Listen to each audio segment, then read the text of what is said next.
Good afternoon, everyone, and thank you for coming to Deb Chanel's 48's World, where you get recaps and reviews on soap operas as well as reality shows.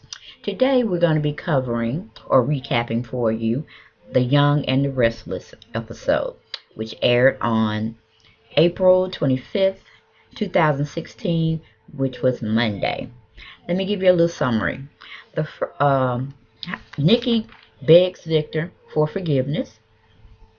Mariah questions her feelings for Kevin, and Sharon reaches out to Patty Williams for answers. All right, let's get right on into the scene. We have Dylan. He is fixing his mom some tea, and Nikki is saying thank you for letting her stay there. And basically, that was, he's trying to be there for his mom and her recovery. He wants to be a success from her sobriety with alcohol and stuff. And Nikki is basically thanking him for letting her stay at his home, and so she can have somebody to talk to and interact with, and she don't have to constantly be isolated and think about Victor 100% of the time, which could cause her to go back to drinking. So that was a good deal for Dylan. Kudos. Then we go to Nicholas and Victor. Nicholas is at the jailhouse talking with his dad, and he's trying to explain to Victor what happened to his mom. And of course, Victor don't want to hear none of that. As long as she didn't get killed, she's not in the hospital fighting for her life, he don't care because he got issues of his own. He's in general population with hardcore criminals that wants to kill him at a blink of an eye. In a blink of an eye, and he ain't got time for all that foolishness Nicholas is trying to tell him. He even stops him to say, hey, either you're here for business, which is the only reason why I agreed to seeing you. If you aren't going to talk about business, then we have nothing to talk about, okay? And he's going to hold on to that grudge of his family members that he's taken care of all of their life. He's going to hold a grudge against them until he feels he don't want to hold a grudge anymore. And I don't understand why they don't understand. That's the way Victor rolls. That's how he's always rolled. And to just get with it. Get with the program. But anyway, we move on to Kevin and Mariah. Kevin is addressing her about the issues. She's talking about the company, Chelsea 2.0, passkey, where's her cut and all of this. She was there from ground up, but it just seems like you only caring about Natalie, like you found new interests. And look at yourself. You're dressing like a money mascot for them. You got a new watch. It's expensive. You got Armani suit on. We know how much that costs. Then you saying you're driving in a sportage vintage car that you wanted all your life, and you took half of my money that you promised me to buy all of that. You've changed, Kevin. You've changed. And now, of course, Kevin is basically trying to defend all his actions of the money, accounting, and all of this and that. So we move on from there. We go to Sage. Sage is reflecting back to what Sharon had mentioned to her about Sully. The baby's name is Sullivan, but they call him Sully for short. Being born. She then comes out of her daydreams and asks a nurse, which is Nurse Stevens, who's actually walking by. Well, I'm sorry. She first didn't ask about him. She's asking about Abby. What happened to Miss Abby? I know her as Abby Abbott, but we know she married Ben. And the nurse goes on to say she checked out earlier this morning. So she's like, dawg, I really needed to see her, but okay. Can you help me with locating a nurse here on staff? And she goes to ask, what nurse is that? And she said, Nurse Angela Stevens. She said, yeah, I think she is on the schedule today. So we go on to, her texting her or calling her over the intercom that she has a visitor, to see her. So she basically sit down and wait for the nurse to appear that she's wanting to see, which is Nurse Stevenson. Okay, we leave that clip. We go to Sharon and Paul Williams. Sharon is at Crimson Lights, and she noticed Paul William is sitting out in the foyer. And she goes out or approaches Paul William at his table. And then she, constantly makes small talk here and there. And she goes on to ask about Patty, his sister. But Paul goes on and interrupts and talks about Dylan, and his daddy duties. And he's so cute and doing all of those things. And then Sharon finds her way into saying, yeah, Nikki's with us too. So he's pretty much like, you got your hands full. You really do, don't you? With Nikki, your past mother-in-law from past connections with her first son, well, her second son, Nicholas. Now you're married to her second son, Dylan, and she's out here, she's over there. Is she causing you much pain, honey? And she's like, honey, that's okay. Because Dylan wants her there. She's family. And with her recent episode, it is what it is.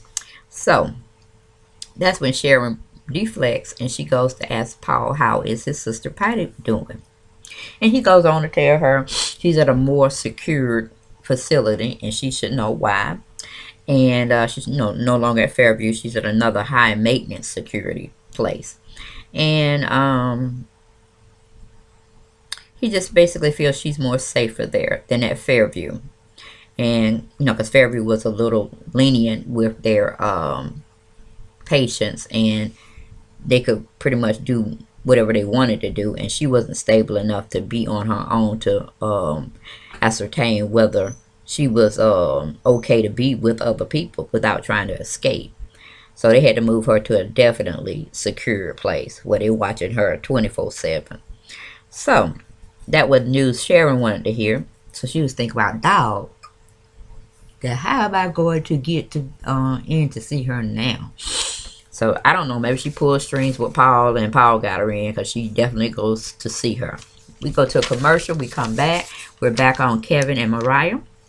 Kevin is telling her he is investing his money into a solid cause. And no, he did not cut her in on the revenue or profits, because he's doing something else with it. He said, I'm already taking care of you. You living in my house rent free. You're not paying any bills. I'm giving food for you to eat. If you need any clothing, I will give you funds for that. But get away from me. Pipe down. Sit and enjoy yourselves. Do something with yourself. Okay, we move from there. We go to Natalie and Michael. Michael is meeting with Natalie, the creator of not 2.0, but Passkey. And she's basically enjoying him trying to squirm at getting her back when she knows she's not coming back. And that's all it is. She don't care to do any maintenance because she don't feel maintenance needs to be done. There's a lot of parameters she's put into that software program that should be able to monitor and correct any mistakes that is unforeseeable at this time. She's done her good job as a programmer, and she knows what she's talking about. And since they stole her idea and then fired her, she don't care to do anything from them. She did her contractual agreement to everything she was supposed to do for the company. It has ended, and she ain't looking back. She is not looking back. And Michael, and she takes some punk shots at Michael, saying that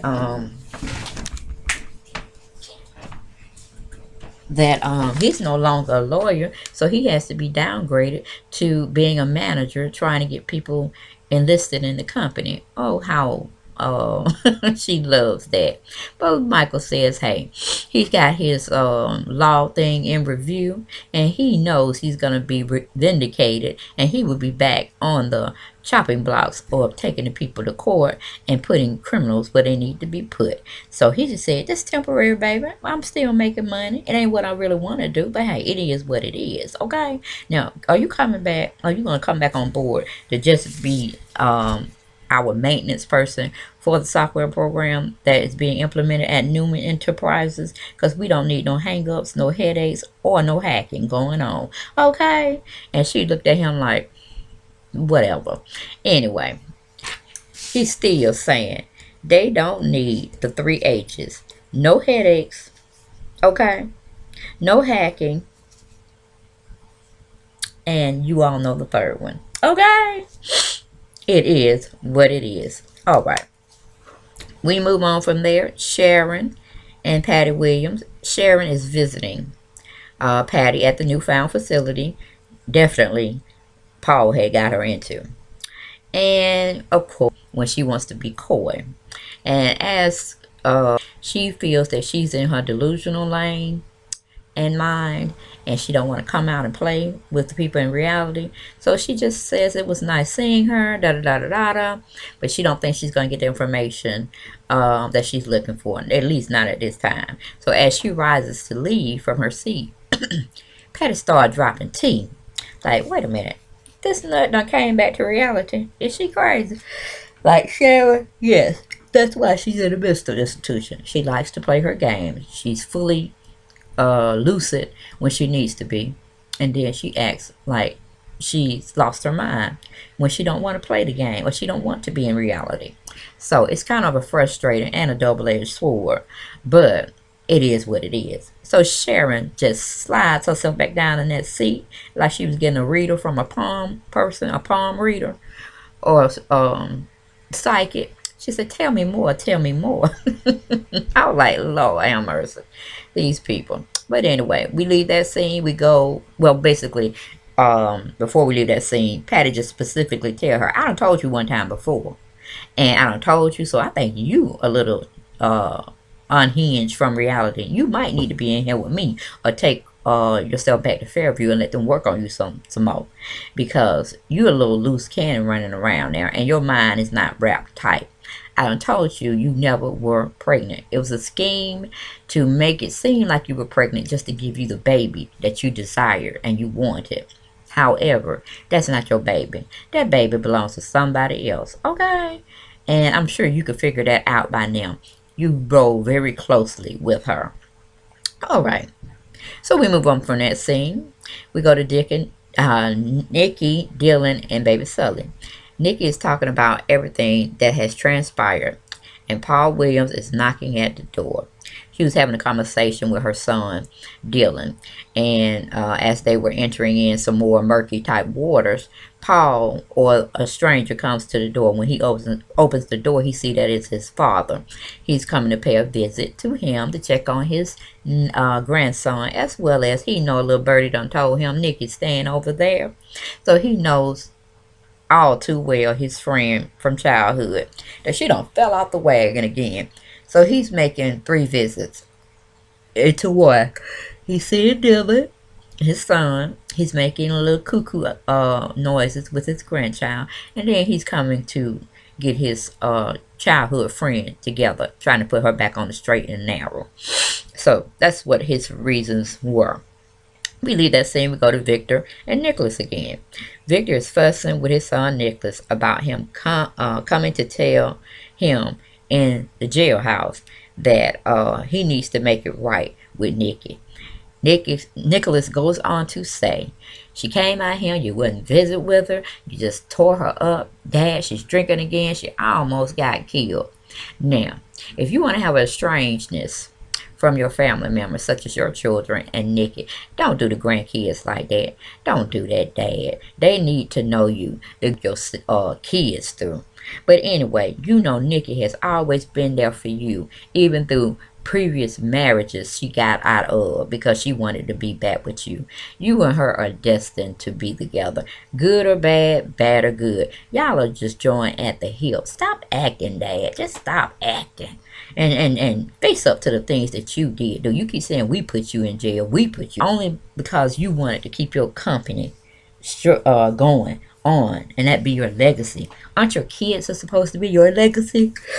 Oh, excuse me, y'all. I'm taking them early in the morning before my allergies get started bad. So, but it's still like I'm having the same problem with this yawning. So, I don't know if I'm getting enough rest, guys, but it is what it is. We keep moving. And so, basically, Victor does hear his song and his pleas. But right now, he's still holding grudges. He in his own little lane, and he don't pretty much give a shit at this point. He wants to talk business, but he is taking it all in. But it's just compartmentalized. He don't want to. He's taking it. He stored it, and he'll get to it when he get ready. But that's not his main course of meal that he's looking for at this time.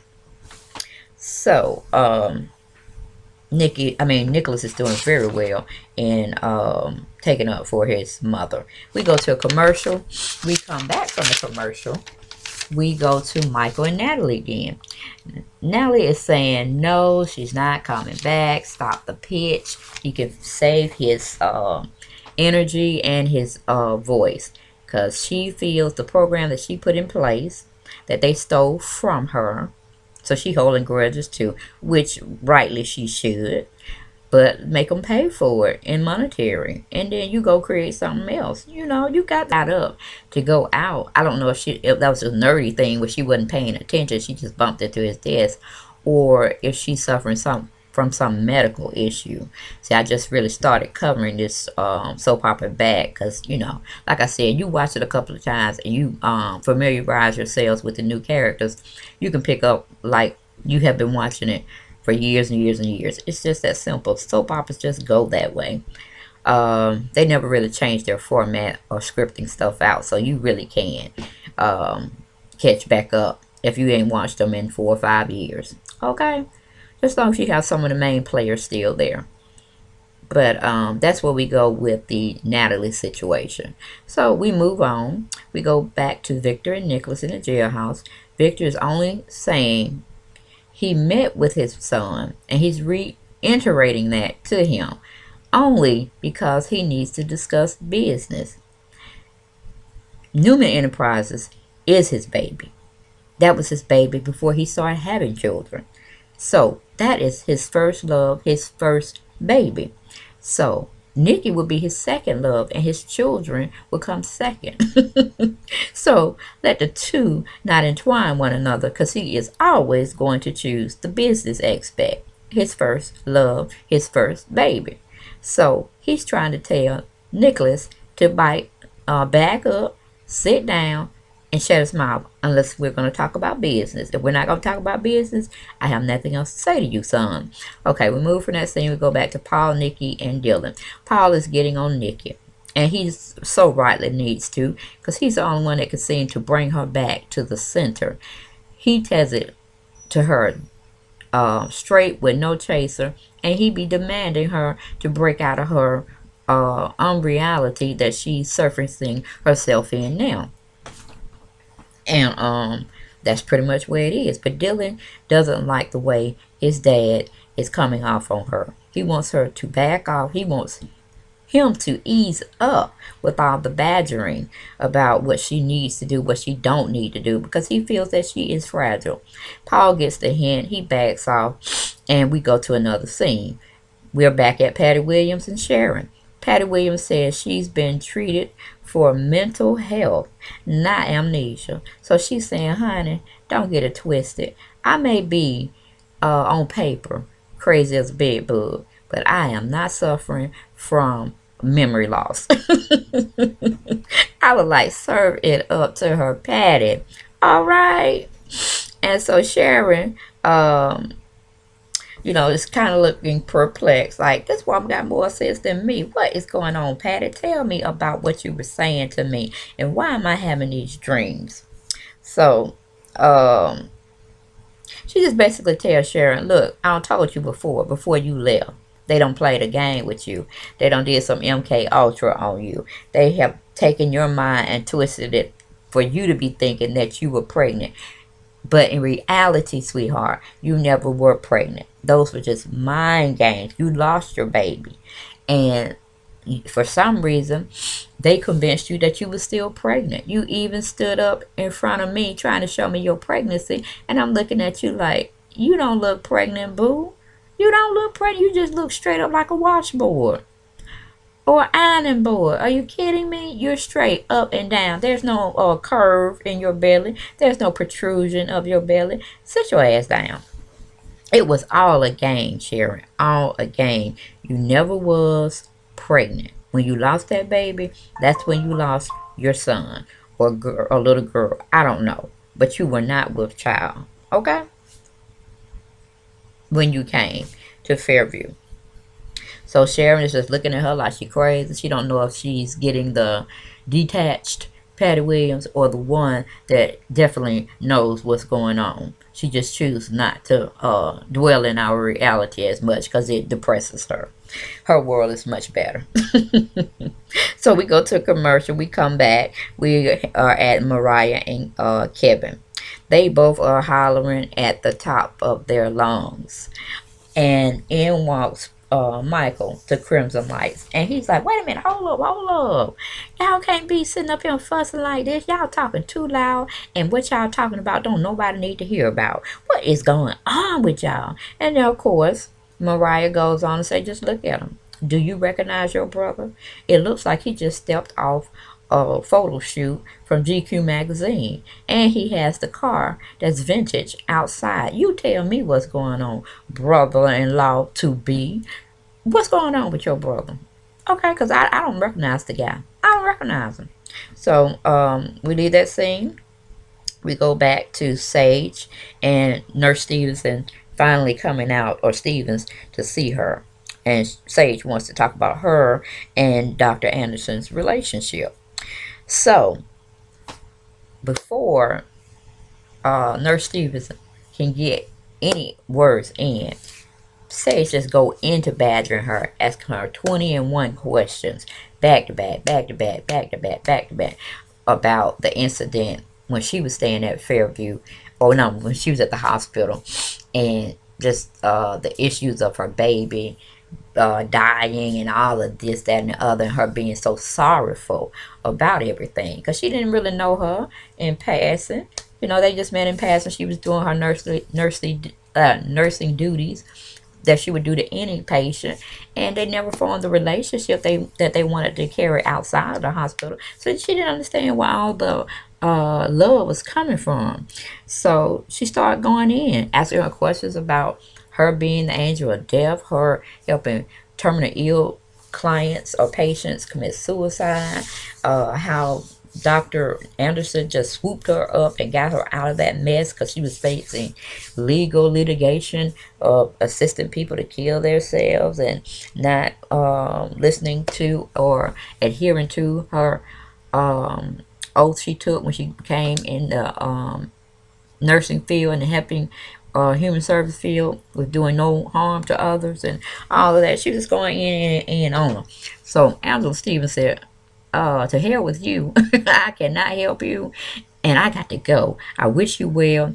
I wish your family well, but deuces. So she pretty much escapes her trap that she pretty much laid out for her. We go on to Dylan and Nikki. Dylan is talking about Sullivan with Nikki, and he's saying he's sorry about how his dad, Paul Williams, was going in on her. And she was basically like, I don't know, honey. I know you haven't been around, but Paul's my childhood friend. He has been there when I was up. He's been there when I was down. He's been there from the beginning, knowing of Victor Newman and this, that, and the other. And no, I know where he was coming from was a place of love. So don't, get on your dad about anything because he was telling me the truth. And he's a true friend because only a true friend would try to pull you up from your bootstraps and give you what you need to have with no chaser. You just need a strong heart and in charge. And that's where it is. We go from that scene to Nicholas and Nikki. Nicholas has finally come to, talk to his mom from his visit with his dad in jail. And he goes on to tell her, and she's thinking he's calling her to say the dad wouldn't see her again. He said, oh, on contrary, Mom. Actually, he wants to see you. So you need to go on and hightail it on over there and see what's what with him, okay? And so, Nikki just gets the shock of her life.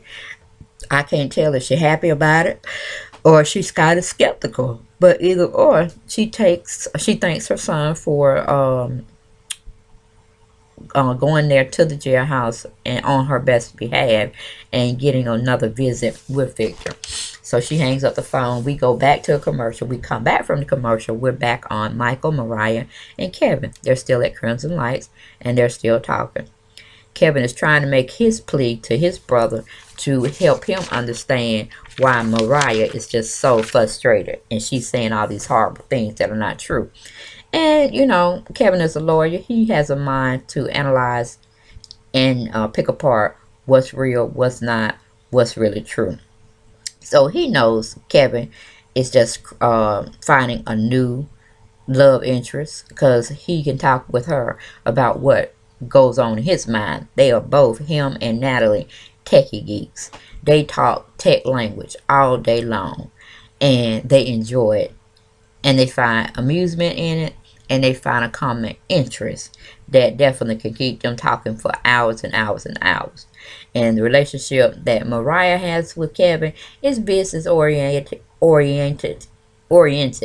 but she comes from a marketing creative side, and Kevin comes from the tech side. So they have to love each other's differences, but it doesn't uh, being in sync totally with him, and that's the technical side of it. So it is what it is. Michael says, y'all both go to y'all corners and this, that, and other, and Kevin's like, forget it, I'm leaving, bye. So they're left together to discuss Kevin a little further, but we leave that scene. We go to Dylan, Sullivan, and Sharon. Dylan has to go out, Sharon has to go out, but she's still, no, I'm sorry, Sharon is coming back home. But Dylan has to go out and Nikki has to go out. But, you know, she's still reeling from all the things that Patty Williams had told her. And she's just looking like, I don't know, a ghost. She just saw a ghost when she comes back home to greet Dylan. But she knows she has to get in baby mode because there's nobody really there to help her understand really what's going on. But Chairman understands because it's just been too much that she's been going through by herself with trying to ascertain what's real and what's not. And she's beginning to believe that she is holding on to somebody else's baby. That baby's not hers. And she has a good feeling, gut feeling, intuition, if you will, that that baby belongs to her good friend Sage. So she's, you know, pretty much in a daze. She wants to cry, and I guess she want to put her head under the sand as well because she don't want to give up a baby that she has grown to love, and definitely her husband has grown to love. And she just don't know how she gonna do it, but she knows a child needs to be with their parent. So we move on from there. We go to Victor and Nikki. Victor is being so cold to Nikki. I mean, he's blaming her and the rest of the family for him being in that jail. Now, we know Victor crazy. We know he crazy, but he thinks he's above the law. Okay, he's up there with God. That's what he thinks. But I'm glad they gave him a rude awakening that, yes, even Victor Newman, on his high mighty horse and all his billions of dollars, he has to pay for what he's done to others. And if he has to pay with his life, because he's always lived by the sword, he has to die by the sword. That's pretty much where it goes. And he's okay with it. He's pretty much okay with it. But Nikki goes in, and, you know, she sees with him. And after a short few minutes, she knows it was a mistake to come to that jailhouse to talk to her big head, stubborn, holding grudges, crazy ass husband that she's known and loved for probably half of a century. Okay? So it just is what it is with Victor. And now she is finally seeing it once again. So I guess she'll be pulling up her bootstraps because, yes, Victor wants everybody to bow down to him, even though everybody knows, and he knows himself, that he was wrong in the incident. But he's going to do what he needs to do. And that's pretty much it. But she definitely gets a reality check. We go to commercial. We come back. We're on Mariah and Michael. Mariah is saying how much she really likes Kevin, but she meant to say adores and loves Kevin. But she does realize that Kevin has found another interest, and that interest is Natalie. And she just don't know what to do with it because the time that she always got with Kevin is now being given to her arch nemesis, Natalie. She don't really hate the girl, but she hates that she likes the same person she likes. So we go to Natalie and Kevin. Kevin is meeting with Natalie, I'm guessing at the athletic club in their dining room area. And Natalie's never been used to the creme of the creme, high socialite, elite type of experiencing. To have everybody beg to be at your beck and call, to give you any service that you need, just as long as you give them the right price. So she's eating things such as caviar, drinking the expensive champagne they have within the establishment at the athletic club, and she's finally getting her bearings on how the elite live, and she likes it. Though she can only she can't really stomach the caviar, but I guess she thought it was going to be something very sweet and tasteful. But money breeds power. Power breeds an element of it doesn't matter how it tastes, how it smells, how it interacts with me. The rich do it, so I must do what the rich do. That type of mentality. I'm like, really? Is that what it is to be rich? And those are the games you have to play to solidify yourselves within the elite that you belong? I'll take being poor or not a millionaire or billionaire, so I don't have to have or adjust to that type of behavior, because it is appalling. But anyway, I have a moral compass, so that's why it's so appalling. We move on from that scene. We go to Victor and Nikki. Nikki is asking Victor for his forgiveness. Victor said, who do I want to forgive you? Ooh, that sounds good, but that's not what I'm feeling at this time. But okay, if you want my forgiveness, which should just come natural, Victor, it should not have extensions on it. It should not have, well, if you do this, I'll do that. That's not what forgiveness is all about. But anyway, he throws it out to her, what he needs, but that's followed in another scene. We move from there, we go to Dylan and Nicholas. Dylan goes to visit Nicholas because he knows that he was the catalyst that got his mother from the house, or their mother, to go see Victor Newman in the jailhouse. He knows that's not what she needs at this time because she's so fragile. Anything can set her off to drinking. And God knows when Victor is in jail or he's in a bad way, you don't want to be by him because he will sew you up from the head to the toe in less than a second. Okay? And won't feel bad about how he brought it to you.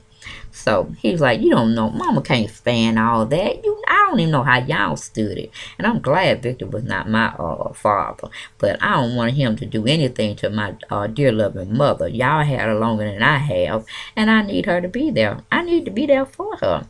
So Nicholas was like, just pipe down, little boy. Pipe down. We know what we're doing. We done dealt with them. This is a triangle they always have. Well, this is a circle they always have amongst themselves. The battle between them never ends. It just keeps going on and on and on. Yes, it's dysfunctional. No, we don't like it, but it is what it is. And they both enjoy it in a sick, twisted way. But anyway, they leave there. We go to Sharon and Sage. Sage has come over to visit with Nikki and to spill tea of all the comings and goings of her visit with nurse Angela Stevens. She fills her in all the loose spots, but of course, Sharon is already still reeling from what she got from Patty Williams, which trumps anything Sage is having spewing out of her mouth. But immediately, once baby Sully starts, showing some type of irritation, she flies over there like that's her baby. And you know what? That's like mother's instinct. She knows when her child needs to be soothed. Because I found that very odd. That Sharon was like hearing the baby, being a little irritated. She did nothing. Not a doggone thing. And that's giving me the tease that, okay, yeah, you don't have no real connection with that baby. I hardly ever see you with that baby. And when you're with him, you just seem very uncomfortable. So yes, you know you're not the mother of that child. So do your due diligence and just break down everything Patty Williams told you. And y'all do that little paternity test together. and give her back her baby, baby. Damn. Okay, we move on from there because we're in a commercial. We come back from the commercial. We go back to Michael and Mariah at Crimson Lights. Michael had already analyzed the situation from when he walked in the door and saw them both fussing in Crimson Lights. He said, well, Mariah, you know, it's okay to be jealous. It's okay to have yearly deserved because yes, you came first. Yes, you have been through a lot with my brother. And yes, I like you over over Natalie. So come on, fight. Put on your big girl panties and go out there and get my brother, your future husband, honey. Because he loves you. He's just being mesmerized by a new toy. You know, it's just like a new software program they developed and it goes into fruition. They just in love with it until they through and they think of somebody else to approach. And that's just basically what Mariah is. A little toy, a new little shiny toy his brother has to dissect, uh, understand how it works from head to toe, and then he gets bored. He moves on. But what you and him have is something that's not a techie type situation. It's based on real friendship, real love, and you both experience love making. So you on now. You just need to reclaim your man. So she's not really hearing it because she's hurt, but she hears him. She just don't know how she's going to go about approaching that. But anyway, we'll move on to Kevin and Natalie. They're still there. She's still crunching down on some hard toast along with the caviar. And she has to quickly get her some champagne to switch that stuff on down because, that ain't nothing but fish eggs that she is biting into, and that's nasty. Anyway, we move on to Victor and Nikki. Victor said, okay, you want my forgiveness, then I'm going to need your voting proxy. I want you to vote for all the stuff that I want you to vote for. And by doing this, I will forgive you and the rest of the family. But I will forgive you especially. So Nikki gets thinking about that thing. And she said, oh, okay, you wanted me to suffer. You wanted our family to suffer and break down and disband because you knew you were the glue that held it all together. So you wanted me to basically go through all that I am going through just so you could say, I told you so. You got me in this jailhouse, but I told you everything would crumble if I am not released. And it has come to fruition because you're here. Now, I'm asking something for you to rectify the situation that I am here. Okay? Because I'm facing 10 years and I ain't did 10 months yet.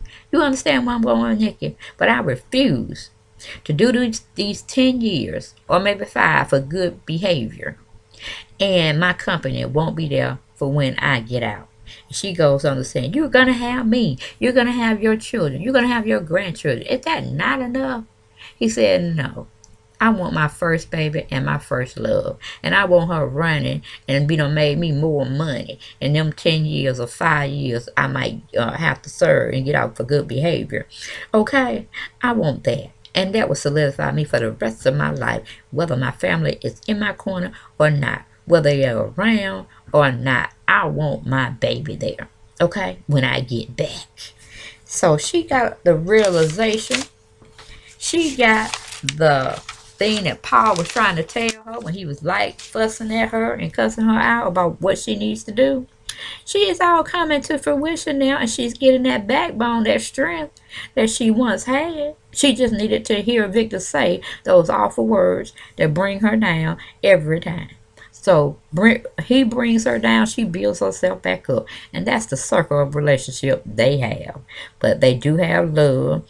They just got to find it again. So she like, forget you. I ain't finna give you what you want. Yes, you will be in this jailhouse. She ain't say that, y'all. But that's the kind of thing I was getting from her by her facial and her body language. But anyway, we move on from that situation because she's definitely enlightened at this moment. We go back to Dylan and Nicholas. Nicholas is telling him he's going to be a good dad. He sees so much of him when he first became, pregnant with his first child. And Sully just got a good he's going to bring a lot of joy to Sullivan's life. And he can't be around.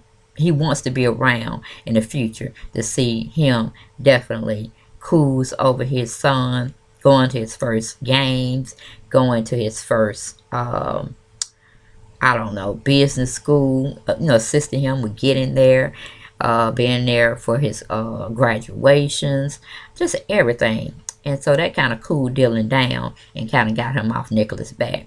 Good job, Nicholas. Deflect, deflect, deflect. And then we go to our last and final scene. Sage is over there. She's still holding the baby. She's still remembering stuff. And she's still trying to tell, what do you call it? Sharon everything that had transpired. And Sharon is in her own mind. She's still going on about what she is remembering Patty telling her, about what Nurse Stevenson was telling her. And, it's just crazy. And then she starts to cry. And, she's just sitting there crying.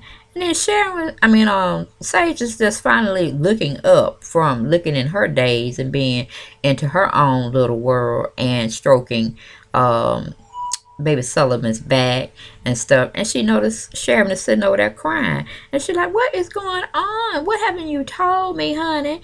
Why the tears? And so we end that session, y'all. And they give us clips of what's going on for today's episode of The Young and the Restless, that's going to air at 1:30 on today, April 26, 2016. And of course, I will be there giving you the blow-by-blow, play-by-play, and bringing it to you later on this evening. But anyway, that was the Young and the Restless recap review show for April 25th, 2016, which aired on Monday past. Okay, you guys have a great work day, great evening, and I'll see you next time tomorrow for more recaps and reviews of The Young and the Restless. All right, guys, take care.